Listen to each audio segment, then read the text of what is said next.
Hello, and welcome to this gathering of the District of Columbia chapter of the American Guild of Organists. We've all heard of the Paris of Cavaillé-Coll, Franck, Widor, and Vierne, but what about Boulay, Barrène, Puig-Roger, and Maixandeau? While much has been written about the great men of this incredibly fruitful time in the history of organ music, little attention has been paid to the women who were composing, studying, and performing alongside them. This is a Zoom recording of a Zoom gathering on Monday, November 16th, 7:30. DC chapter members Joy-Leilani Garbutt and Eileen Guenther are discussing Joy's research in France as a part of her Fulbright scholarship and doctoral dissertation on French composers and organists. The discussion includes an overview of women composers for the organ, especially focusing on the people, places, and stories Joy has been researching. They discuss and address where and how to find more music composed by women that can enliven the repertoire at all levels. We are grateful to Eileen and Joy for this conversation, and this recording begins after a couple minutes of the gathering due to technical difficulties. Please enjoy.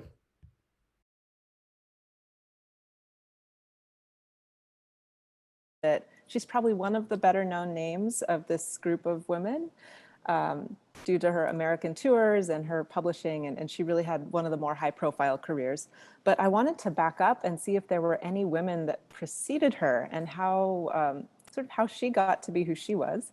And so I was reading the biography of Louis Vierne, and I stumbled on this footnote that mentioned an organist who had preceded him in the organ class at the conservatoire. And he said her name was Josephine Boulay. She got a premier prix in 1 year, and I hope to do as well as she did.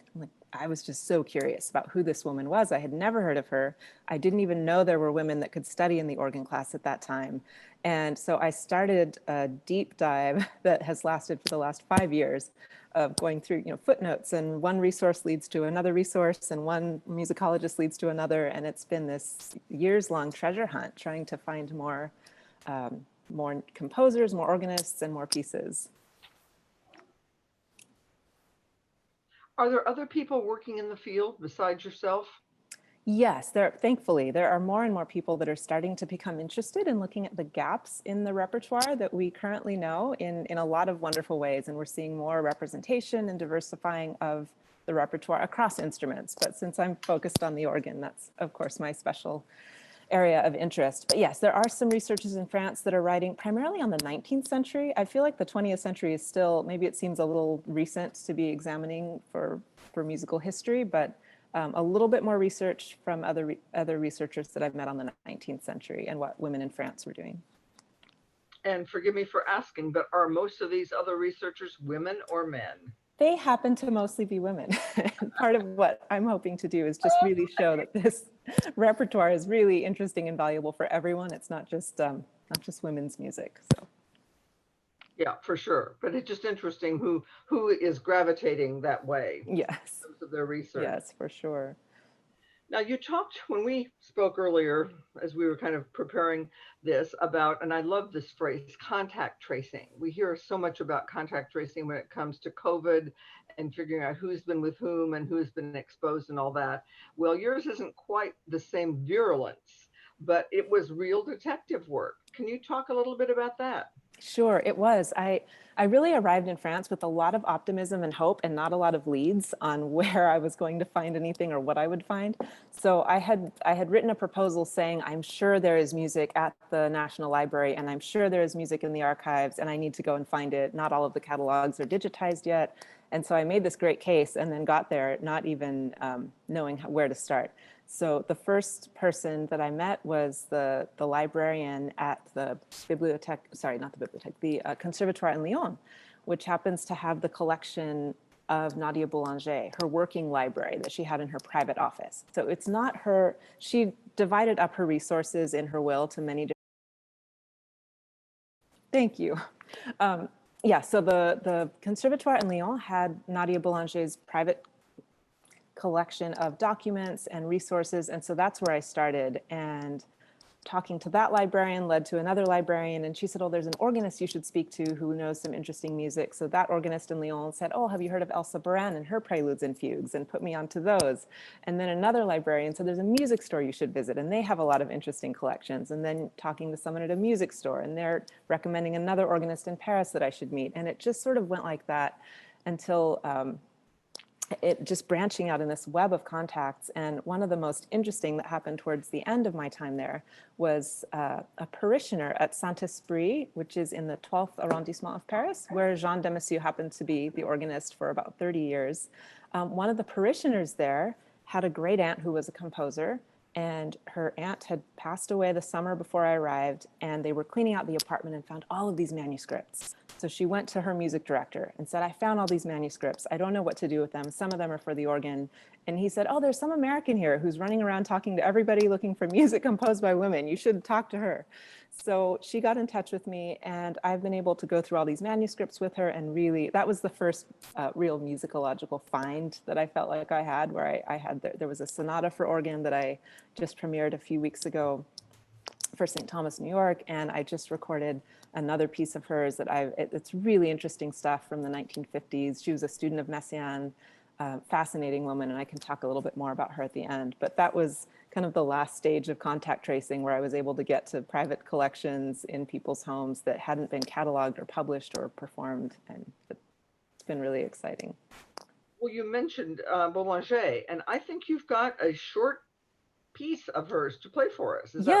Yes, thank you. I have a little, it's a miniature, and it's one of those wonderful finds from the bibliothèque at the library of the Lyon Conservatoire. It was uncatalogued and sort of unremarkable at first. I was just looking through stacks of manuscripts and papers, and it's a little piece that Nadia wrote in 1936, which is after people thought she had stopped composing. And it's just a tiny little piece, and she had written it as the prelude for a concert that she was organizing. And yeah, so I made a little recording of it, and I'll just share that with you now.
And Joy, do we know, did she play that as part of that concert?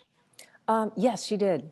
Yeah, she performed that to open the concert, and there are notes all over it. She has registration notes all over it. In fact, I have the manuscript that I can share on the screen now. Let me find that there. Yeah, so this is the manuscript that I found, and there's her stamp from her office, and all of her registration markings and her combination markings, and there's even a note at the end. I think this note was to be held by her assistant while she was preparing, because it's really difficult to play it just with two hands there, and so I think that Cecile was her assistant for the concert. And then at the end here, there's a note to Cantata 65, and that was the first piece on the program. So I think this prelude, it's very declamatory, and I think it was really just to quiet the room. This was in the home of some music philanthropists and art collectors that had a house organ, and so it sounded just, it was for Epiphany, and she organized this massive concert. It looked like it must have been 2.5 or 3 hours long, and I think this piece was just to announce that the music was starting, and then was going to go right into Bach's cantata. But it was just such a wonderful little piece to find. And it hasn't been published as far as you know? No, it hasn't. I don't think anyone even knew it was there. These, her private documents aren't really well cataloged. There's only one other musicologist that has gone through and tried to make a full catalog of what's there, but it's a lot of student papers and student homework assignments from Fontainebleau and all kinds of just, you can see a teacher's logbook of how all the students are doing, all the homework that's been turned in. There's another little 4-part exercise by Aaron Copeland that I found in there that I don't think has ever been cataloged. I just played through it tonight, and it's not his best work, but it was really interesting to find just a little piece by Copeland that he turned in for his harmony homework to Nadia. Yeah, I was going to wonder how many famous names were in that homework pile. Yes, quite a few. Well, I know that you had a set of dates that you focused on, and I'm not sure that we all know exactly why you started in 1872 and stopped your focus around 1954. Can you talk about that? Absolutely. Part of it was because I needed to give some parameters to this project, so it couldn't be comprehensive to all countries and all time periods for the sake of the dissertation. But I wanted to look at the Paris Conservatoire and the women that studied there as the center point of the organists that I was focusing on for my research. And so I looked at the tenures of the organ professors at the Conservatoire. And 1872, I'm sure many of you know, is when César Franck took over the class. And that was also the beginning of this really a flourishing, I would say, of organ culture in France and symphonic writing and just a lot of positive cultural attention for the organ and what the organ could do, and predating that a little bit. But I just thought that the 1872 point of Franck taking over the class would be a really nice milestone. And then the succession of teachers was just such a list of superstars. So after Franck, then there was Guillemont and Vidor, then Guillemont, Gigoux, and Dupré. And after Dupré went on to leave the Conservatoire in 1954, his student Roland Falcinelli took over the class, and that was the first time that there was a woman who was the professor of the organ class. So I thought that provided just a nice endpoint to my research date. So it's looking at what was going on in Paris during the times when these teachers, these are, you know, the great men that we would normally read about from this time period for the organ, when they were in charge of the class. You've got some slides, I think, to show us that kind of pinpoint some of these people and their dates. Is this a good time to share those? Yeah, this is great. Let me go to that now. So I just have a few visuals to go with this. It's my, oops, how do I get, okay, there we go. So this was just a brief overview of my whole project, which was cataloging all of the composers and composers for the organ and organists that I could find during this time period. So I found 110 people, 110 women from this time period that were active as organists or that were publishing or writing for the organ. A total of 560 pieces, which so far exceeded the volume of repertoire that I was expecting to find. Most of those are at the Bibliothèque Nationale and are either out of print or unpublished. So I'm working, my long-term project is to work to make more of these pieces available. But some of them are available, and I'll talk about that at the end. There were 51 women who studied the organ at the Conservatoire during these dates, and 191 women studied composition at the Conservatoire during this time, which is really a lot considering the time period and really the ideas about what women could do in terms of composition. I mean, even through the early 20th century, the reviews of music composed by women are very, very slanted towards saying things like, oh, well, the music sounds very feminine, obviously, because she's a woman, so it's not very good. And a lot of stuff like that was still written in the press through the 20th century. So I thought it was amazing that there were so many women that studied composition. There was also a really strong link that I found between the organ class and the composition class, and they were grouped under the same subject area. The organ is always, I feel like, an interesting instrument to classify within a conservatory or university setting. It's not quite an orchestral instrument. Sometimes it's in the sacred music department. Sometimes it's treated as its own subject. But at the Paris Conservatoire during this time, it was part of the composition suite of classes. There was harmony and counterpoint, organ, and composition. And you didn't have to take all of them, but they were very closely related. And so there's a strong connection between the two. This next slide just shows Over the whole course of the dates that I'm looking at, there were an average of 28% women in the organ class, but really not equally distributed. So over here, I divided it up by professor, which I thought was really interesting. So Franck had an average of, about, a little under 20%. So that's not 20% every year, but one year he might have more, another year less. Widor had no women in his class ever the whole time that he taught, which was, I thought was very interesting. I don't know why. I haven't gotten deeper into that, but just absolutely none. Like the last woman left the class with Franck. With the women a lot, and probably they weren't taking lessons. Yeah. I know he did have a lot of women around him, but not in the class. that red room, green room thing. Yeah. That piece in the balcony. Yeah.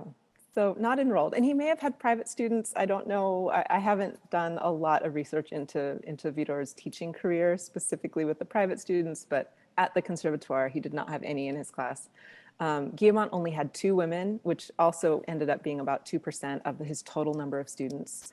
And then when we get to Gigoux, the women start to come back to the class, which is really interesting. And then under Dupré, it really peaks.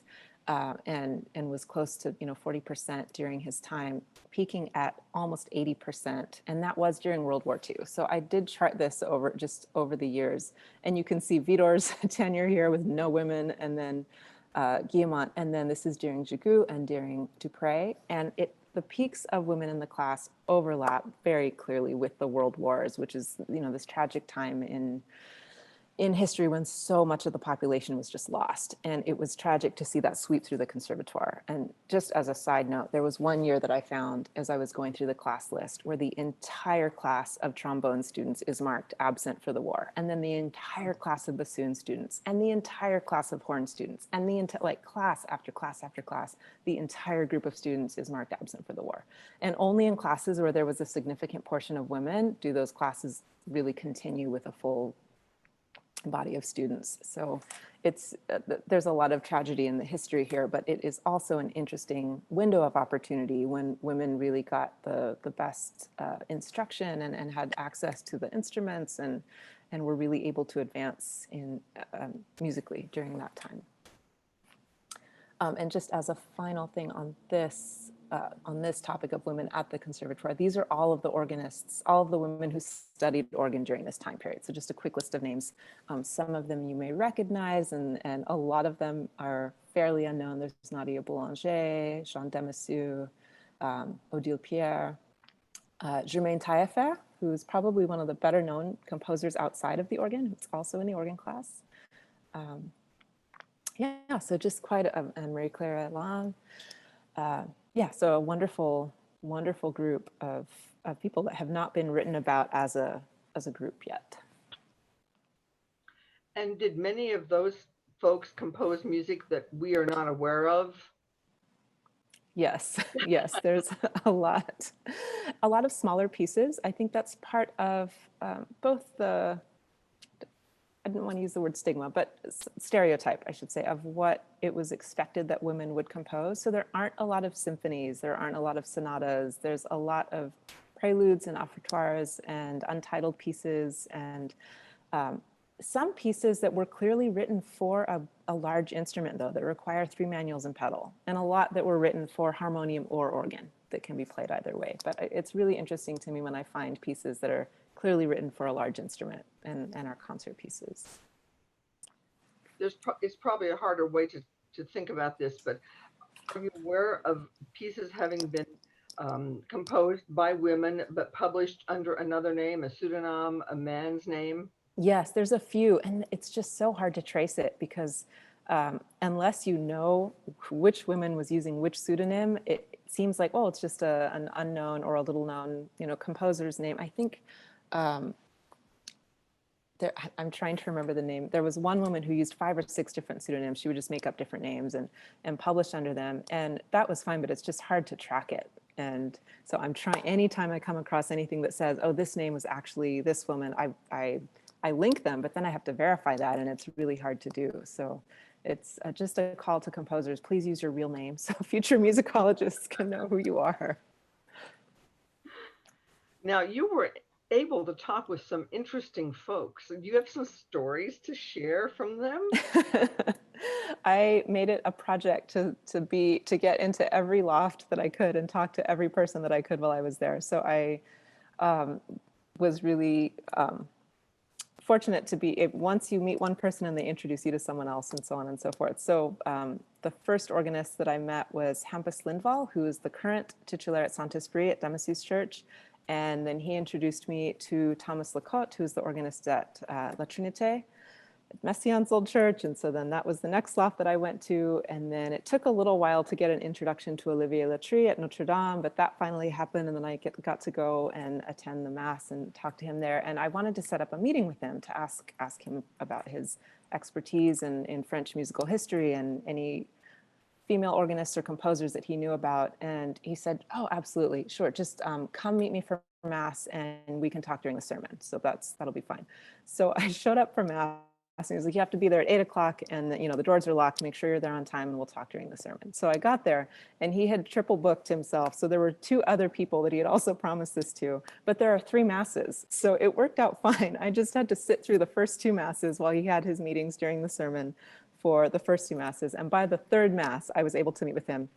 And he just is a wealth of information, and just he'd take a moment of pause and then rattle off some names and told me, oh, I should check this book. And someone else had written this history. Odile Joutin had written a history of the organ and improvisation instruction under Dupré. And so he recommended her to me as a resource. And just that was one of the most interesting connections that I had, but also interesting meeting places in the little organ chamber in the loft at Notre Dame during the 3rd sermon of the 3rd mass. I was able to get a meeting. Anybody else that you've had semi-surreptitious meetings with? Sophie Veronique Cochefer-Chopin, who is the co-titular at Saint-Sulpice, was so very welcoming, and she had the same meeting format. Come to the evening mass on Sunday, I'll meet with you during the sermon. And so we got to meet in that famous room behind the organ chamber at Saint-Sulpice and have our meetings back there. I'm giggling. That is a famous room. In terms of your future, you mentioned some pieces that were probably not known. Is there a chance that you might be able to publish them? I'm really hoping to. So I'll have some excerpts in my dissertation, but I am working with, I'll just put in a very small plug for an organization that I work with, which we've called the Boulanger Initiative. And the whole premise of that organization is to promote music composed by women. And this is in all time periods and for all instruments. And that organization is now its own nonprofit that's run by some very wonderful people that are not me. So I'm not self-promoting too much, but they are working on figuring out publishing deals and whether we're going to self-publish or work with another publisher, because we have now a team of researchers that are doing the same thing that I am for different time periods and different instruments. And so we're hoping to, over the next few years, be rolling out online resources through a searchable database that links to actual scores or directly to where to purchase the scores or to request them from libraries. So it'll be a very useful tool instead of just a list of pieces, how to actually get the pieces. So hopefully within the next year or 2, we'll be seeing a lot more of this music from the past becoming available in a big way. And recordings as well? Yes, recordings as well. We're going through systematically, starting with pieces that haven't been recorded yet and adding those as reference, making reference recordings. It's a huge project. If anyone wants to help make reference recordings, let me know. Well, you mentioned future repertoire and publication. Are there places to steer the people on this webinar to access now before you strike Yes. with the future? Yes, I wanted to just let me show this page. I made just a list of a few easy recommendations. This is more geared towards service repertoire. I can give recommendations on concert rep for anyone that's interested, but I just wanted to put together a few, just a short list for anyone looking for something you can kind of immediately add to your service repertoire. So Mel Bonis published 2 volumes. Well, she didn't publish.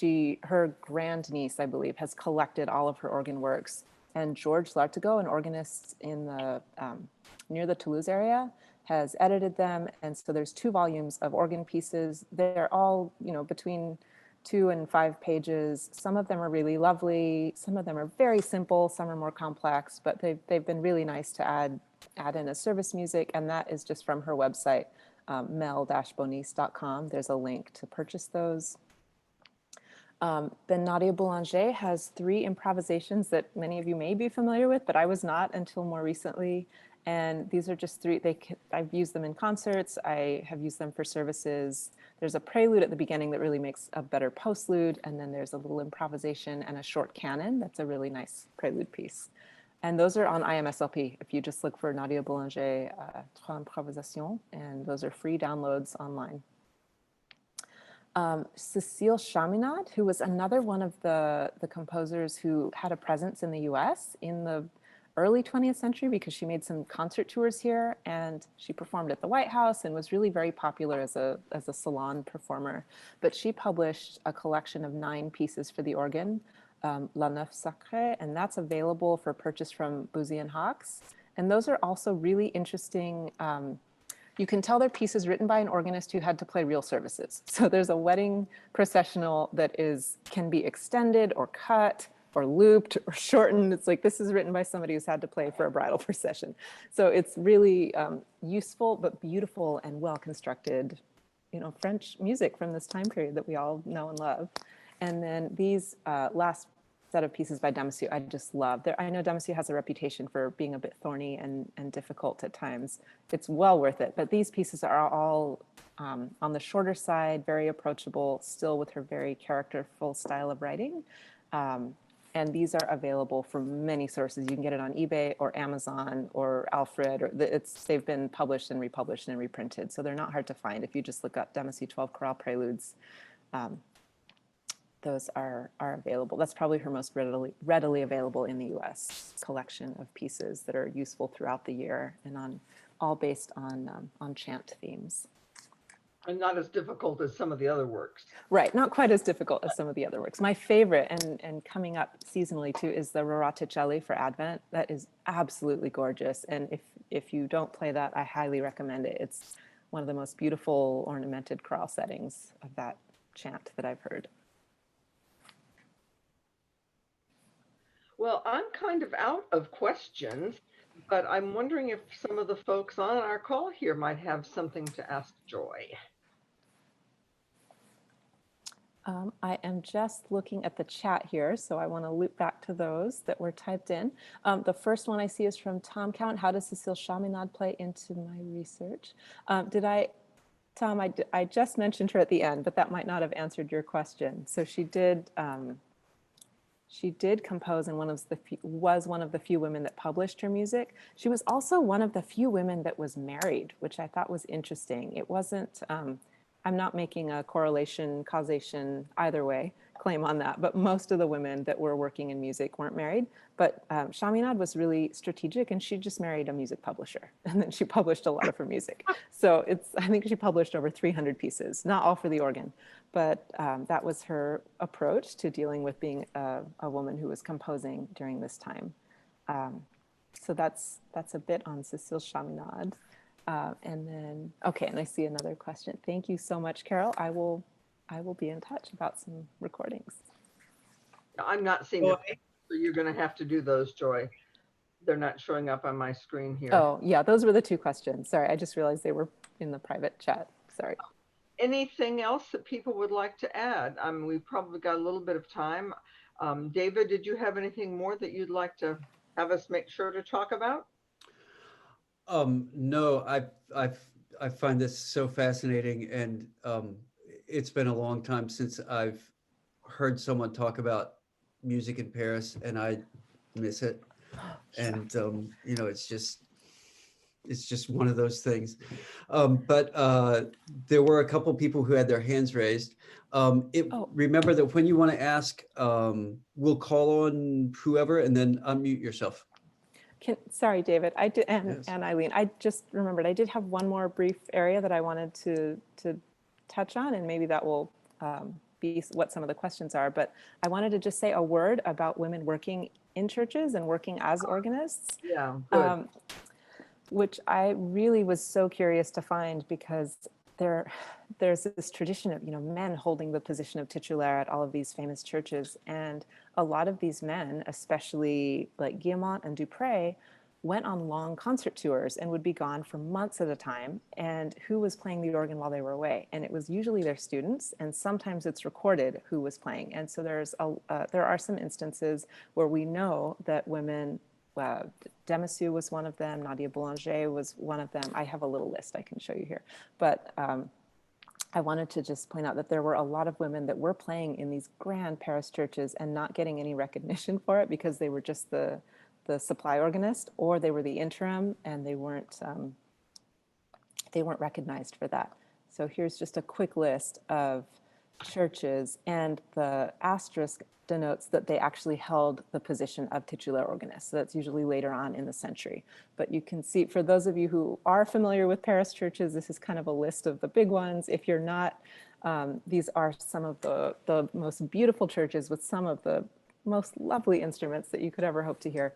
And all of these women were playing in all of these organ lofts, sometimes, and not just for one service or one offertory, like sometimes for months at a time, filling in and not ever listed unless they have this asterisk by their name. And just a brief story, one of my favorites, I was able to meet the daughter of Henriette Puy-Rouget, and she would fill in for Tournemire, and she was working at Sainte-Clotilde. And they didn't tell the priest that she was a woman. They just printed her name as Monsieur Puy-Rouget. And she said she always wore a suit and a hat. And she, the organ loft entrances are often far away from the sacristy and where the priests are entering the church. So she would come and go. She would try and get there really early and leave really late. So she would never run into anyone and just be seated at the organ at the tribune with her hat on and her suit. And she did this for months, and they thought that they had a Monsieur Roger playing for the masses. And then she was coming down the steps one day, turned down the wrong hallway and ran into one of the priests, who was absolutely shocked to find out that that's who had been playing for their masses for these many months. There was a bit of negotiation, and I believe she was allowed to continue, but she was just really, she was kind of enjoying the intrigue of it, getting to run around in disguise to get to play for mass. And the number, both positive, it's impressive that there were so many who were titular, then it's sad that there are so many who weren't. Right, yeah, exactly. And this is just my final slide on numbers for women working in churches. I found what is essentially the AGO directory for France in the 1950s, this Annuaire Général, and it listed all the organists and choir masters working in France during these years.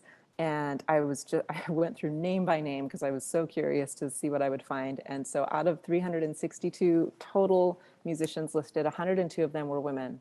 And it's just it's a significant portion. It's not half, but it's not none. And we never hear enough about them. So I wanted to just point out that women have been active working throughout this time period. And there are additions from earlier than the 1950s, but I haven't yet gone through name by name to do all the cataloging. So just wanted to show a bit of that. But you have other editions of that journal? Yes, I found them also from the 1920s, one from the 1920s, one from the 1930s. And so I'll be going through and making comparison charts. That's probably another dissertation, isn't it? Probably. I probably need to leave that for someone else, but I'm hoping to at least do a chapter on women working in churches. Very important. I don't know if there are other questions because I'm not seeing the questions, but yeah, I see a question from John about any compositions by Augusta Holmes, Franck's student, who inspired him so greatly. I looked and looked and looked and looked because there's a reference saying that she wrote a piece for the organ.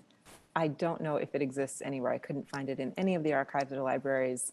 So it's possible that it has been lost to history, but she at least is reported to have written something for the organ, but it was not available to me, sadly.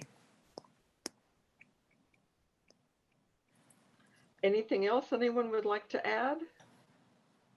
One thing that came to mind with Dupre's student, back last fall, in the fall of 2019, I got to go to a Charles Tournemire festival up in Pittsburgh with Rich Spots, and actually got to work with Anne Lubunsky on 3 of Lorgue Mystique, the Lorgue Mystique pieces.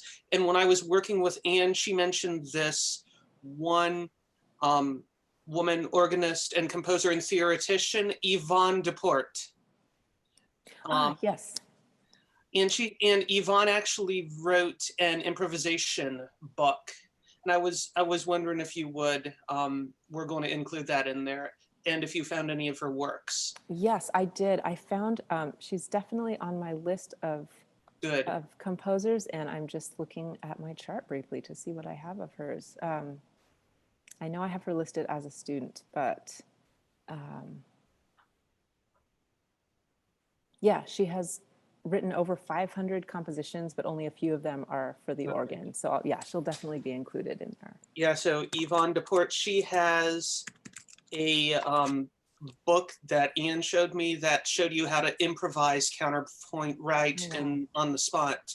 And it's in English. It's been translated by Alan Hobbs, who did a lot of work with Anne over Jean Langlay's music and was very helpful with the translation. And I actually have the Deporte book in PDF on my computer. So if you could put your email in the chat box, I can send it to you. Sure. Thank you so much, Jay. I'll just, and I'll go ahead and put my email there for anyone that has any questions or anything else here. Let me just add that.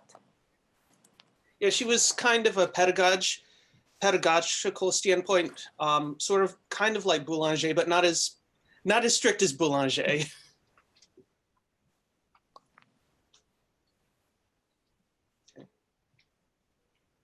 Thank you, Jay.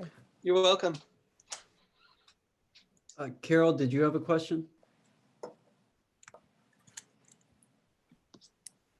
I was just going to say it was really amusing because I was reading through the Demessieux Gregorian chant pieces just today at my organ at Trinity. They were just odd coincidence. Yeah. Well, I think it's so much fun to hear about primary research and things that we don't know and wouldn't know if it weren't for someone who was going to be able to spend the time there and do the digging. So I say thank you on behalf of all of us, Joy, and for the chance to get to know you and to hopefully field some questions that piqued everybody's curiosity. Yes, well, thank you so much for this opportunity to talk about this. I'm just so delighted that there is interest in this topic outside of my own, and happy to share more with anyone who's interested.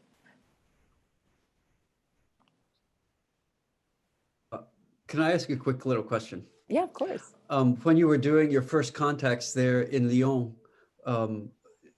when you were making those contacts in conversations, was it in French or in English? Oh, in French. Lyon was my absolute sink or swim immersion time period, because I spent the first 2 months in Lyon, and then went to Paris. And in Lyon, I found that not as many people spoke English, or not at the same level. And so they were willing to hang in there with me in French. If I started speaking in French, they would stay in French. And in Paris, once they heard me speak French, they would switch to English. So I had to really insistently continue speaking French when I was in Paris. But Lyon was so, my brain just hurt from trying to, I had studied before I went, but it wasn't the same thing as being there and having to do all of these conversations in French. Another thing I want to ask you just about the experience of being there was, were you there the year of the Notre Dame fire? Yes, I was. Oh, yeah. I was right there. It was really, in terms of firsthand research, one of the more unforgettable life experiences that I could have ever had. I was on my way to a concert, and I was just far enough that I couldn't see or hear what was going on. And my phone started to just blow up. Like, every organist that I knew in the US was writing to me, like asking what was going on. I was like, what's happening? So just went, straight in that direction. And I lived just on the other side. Like, I could see it from my apartment building. And so I just went up on the roof, and it was like, after a while, couldn't watch anymore and just went inside. But that was maybe a few weeks after I'd had my meeting there with Latry. Like, it was just so hard. And at the time, it really looked like the whole thing was like the organ, like there was no way the organ was going to make it, just based on where we were seeing flames coming out of. I was just in tears, you know, everyone was so heartbroken, but it really looked like the organ was gone. So that I was so grateful, along with everyone else, and relieved that the organ is going to be just fine.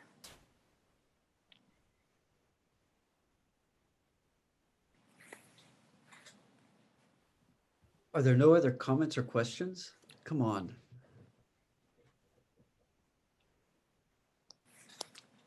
Well, I do have another question, or maybe it's a comment. But when you were talking about the organist Roger at Saint Clotilde and how she dressed in disguise, you spoke of it as so jokingly and casually. But in my mind, I hope we can go a lot past that, you know, and I'm sure that your work and your research and other people doing this kind of work will help make that happen. Thank but you. It's awesome that you can just play it off, but yes. Yeah, I think I'm grateful to be doing this work at a time where it seems laughable and ridiculous, the idea that a woman organist wouldn't be capable of doing these things, you know, but she was working through a time period where that was really a strongly held opinion, either that it was not proper or not appropriate, or that there just wasn't the ability to play one of these grand instruments. And she, I you know, sadly didn't get to know her. She passed many years ago, but I got to know her daughter, and her daughter's the one who told me this story, just as a story that her mother told her. And she had such levity when she told it, you know, and her mother would laugh and say, "Oh, and it was so funny." And then I turned and saw the priest, and he was so surprised. And so I think she really had a resilient spirit to be working in places where she wasn't very welcomed, but just carried on anyways. Cool. I think it'd be interesting to do an AB with churches in the U.S. in the same time frame of the same stature. I mean, you know, it would be tricky to do, but just to sort of see how many women were in primary positions, because I'm guessing that the French may have done better than we were in that period. You had 28%, right? Mm-hmm. Yeah. Titular? Yeah. And I'm really, this is just a theory, and I'm sure many people here could share information from their churches or the histories of their churches, but I suspect that one of the reasons it was possible in France is because of just the layout of the churches, like just the sheer fact that you can get into the organ loft and up to the organ and hide in the tribune without being seen. And a lot of churches in the US, the organ's right up front. And it's visible, and who the organist is visible. And when you walk up to the organ, you're visible. And I think that has had a big role. It's I've been trying to come up with a play on words to use, something about the power of invisibility that these women were leveraging in France to be able to do things that they couldn't have done if they were seen at the time. Interesting.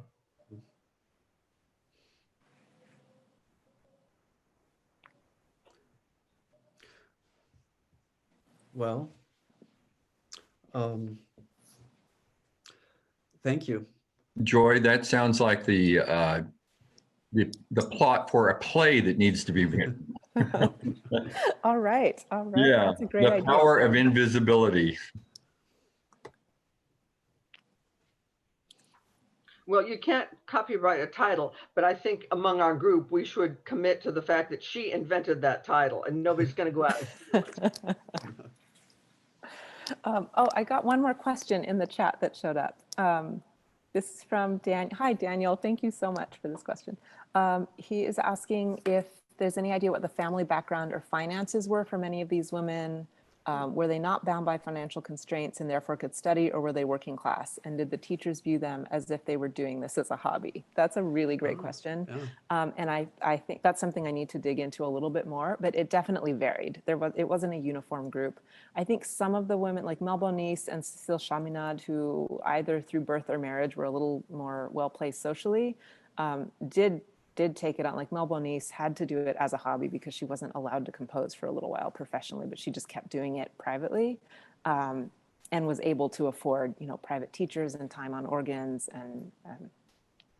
but other like Jeanne Demessieux did not come from a wealthy family, and she really was in a working class area in Paris, and and the fact that she was working from the time she was a teenager was interesting to me, because her family moved to Paris so that she could study at the Conservatoire, and I think she really just rose on the strength of her ability, just her sheer technical ability.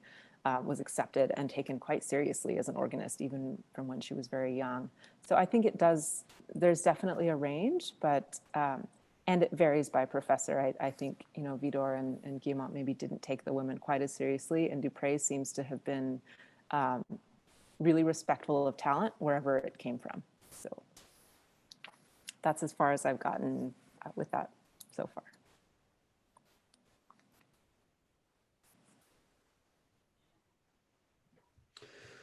Well, with that, this Zoom has been recorded. I missed the first portion, but we will post it on the DC website, and it will be available to you to share with friends or other people that you know of who are interested in this topic. I'm so happy that we were able to do this, and grateful to Eileen and Joy for their time and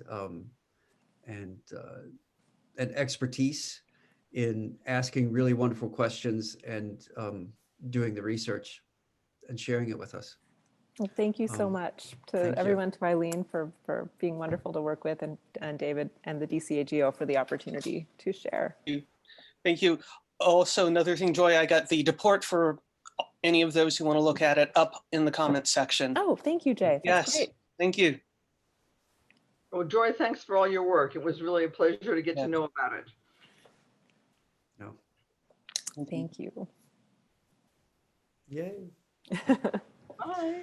All right. Thanks. Okay. Well, good night, and Good thank you. night. Thank you.